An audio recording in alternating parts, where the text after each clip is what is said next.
let you know that War for the Planet of the Apes is no perfect movie. So War for the Planet of the Apes takes place several years after the events of Dawn, and after human military troops attack their hideout, the apes, led by Caesar, played once again by Andy Serkis, decide to confront these troops at their own base and faces off against their mysterious colonel, played by Woody Harrelson. Like most people, I can't stop thinking about how incredibly photorealistic the performance capture in this movie is. Some people are usually split over whether the actor or the visual artist dictates the effect, but in my opinion, they both go hand in hand. The effects artists may be the ones tracing over it, but the actors give such good performances where their body language and their facial expressions replicate the movements of an ape and give expressions that help us understand what the characters are feeling, even if they're not speaking. And the effects artists do such a great job at designing the apes and making the textures of their skin and fur look as authentic as possible, even when they're covered in rain or sweat. It all looks incredible, it looks beautiful, and it looks real. If Andy Serkis doesn't get as much as an Oscar nomination, let alone a win, I'll be really pissed off, because at this point, he has fucking earned it.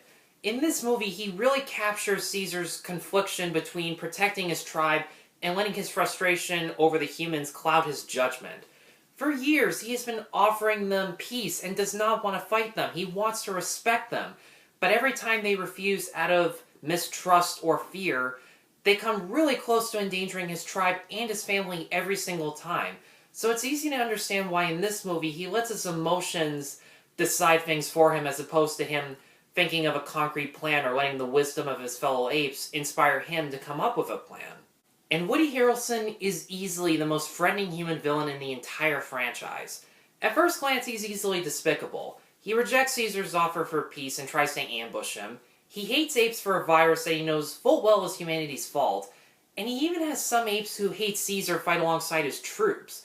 But when we start to learn details about his past and the sacrifices that he thinks he had to make for humanity, it gives his past actions towards Caesar an understandable purpose, while at the same time making those actions a lot more cruel than we originally thought.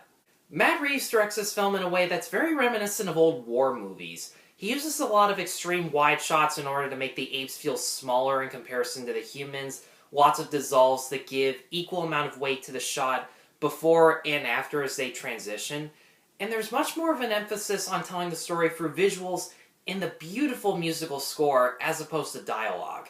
Many of the characters can't physically speak and they have to rely on sign language in order to communicate. And while there obviously are subtitles, it's the expressions and the body language of the characters, as well as the amazing music that really makes you feel what the characters are going through. The only problems I really have with the movie feel more like nitpicks as opposed to large holes in the story. For one, the movie begins with an opening crawl that explains the events of the previous two movies, which is okay, I don't have a problem with that. But they include the words rise and dawn, and they put them in all caps. And to me that just felt a little too cheesy and too obvious for me anyways. Also, I didn't hate the comedic relief in this movie, Bad Ape, who is played not bad by Steve Zahn. He does have some good dramatic moments, and none of his jokes are really meant to be laugh-out-loud hilarious. They're made more just to make you smile and feel better about what just happened. But when a joke doesn't land, it does take you out of the scene for a couple seconds, especially when something dramatic just happened in the previous scene. War for the Planet of the Apes is a terrific conclusion to a trilogy that just got better with each previous entry.